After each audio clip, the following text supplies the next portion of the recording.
ពីកោះស្ដេចអ្វីដែលយើងមើលរំលងសម្រាប់អ្នកមកកំសាន្តនៅកោះស្ដេចគឺមិនមែនត្រឹមតែមានសមុទ្រមិនមែនត្រឹមតែមានរីសតទេប៉ុន្តែទំនៀមទម្លាប់មួយរបស់ប្រជាជនអ្នកលក់ដូរហាងអាហារនានាគឺគេតែងប្រើប្រាស់នៅផ្លាកសញ្ញាឬក៏ពាក្យពេចន៍អក្សរដែលសរសេរដោយដៃសិល្បៈនៃការសរសេរដោយដៃនេះស្ទើរតែបាត់បង់ទៅហើយប៉ុន្តែសម្រាប់អ្នកកោះស្ដេចគឺគេនៅរក្សានៅសិល្បៈនៃការសរសេរដោយដៃជាជាងការប្រើប្រាស់នៅបច្ចេកវិទ្យាកុំព្យូទ័រដើម្បី print ចេញមកពីជំនាន់មុននៅក្នុងសម័យឆ្នាំ80អីឡើងមកហ្នឹងប្រទេសរបស់យើងតាមប៉ាយហាងនីមួយៗគឺគេប្រើប្រាស់នៅអក្សរដែលសរសេរដោយដៃឆ្លាក់យ៉ាងស្អាតផ្ចិតផ្ចង់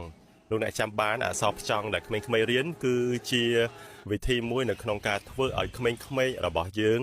អាចសរសេរអក្សរបានយ៉ាងស្អាតហើយច្បាស់មួយថែមទៀតផងដែរដោយអ្នកនៅកោះស្ដេចអញ្ចឹងប៉ាយអាហារឬក៏តាមផ្លាកសញ្ញានៃហាងនីមួយគឺសរសេរដោយដៃឆ្លាក់ដោយដៃតែអត់ដឹងទេថាតើនៅលើកោះស្ដេចនេះគេមានអ្នកជំនាញឬក៏អ្នកដែលមានទេពកោសល្យក្នុងការឆ្លាក់សរសេរអក្សរដោយដៃគូររូបដោយដៃហ្នឹងគឺ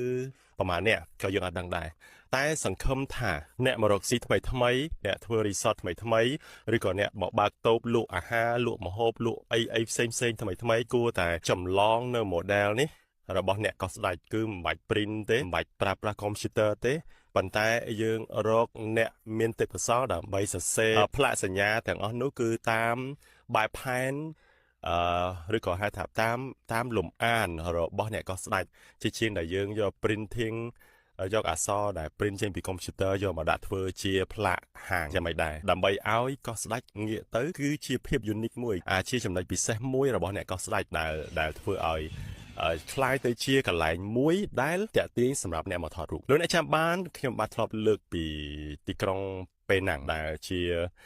តំបន់ទេសចរមួយរបស់ប្រទេសម៉ាឡេស៊ីគេមាន street art របស់គេតែគំនូរនោះវាផ្អើលពិភពលោកដែលធ្វើឲ្យមនុស្សដែលទៅលេងនៅប៉េណាំងគឺគេ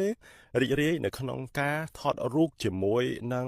រូបគំនូរនៅលើជញ្ជាំងទាំងអស់នោះនេះគឺជាភាពពិសេសមួយដែលតាក់ទាញគេឲ្យចង់ទៅលេងទើបចង់ឲ្យកោះស្ដេចនេះវាខ្លាចទៅជាកន្លែងអញ្ចឹងដែរចង់ឲ្យកោះស្ដេចហ្នឹងគឺវាមានអ្វីដែលតំណាងឲ្យmodel របស់កោះស្ដេចដើម្បីឲ្យអ្នកទេសចរដែលបានមកលេងនៅតំបន់កោះស្ដេចនេះគេអាចផ្ដិតយករូបភាពទាំងអស់នោះដើម្បីផ្សព្វផ្សាយចេញទៅក្រៅបាន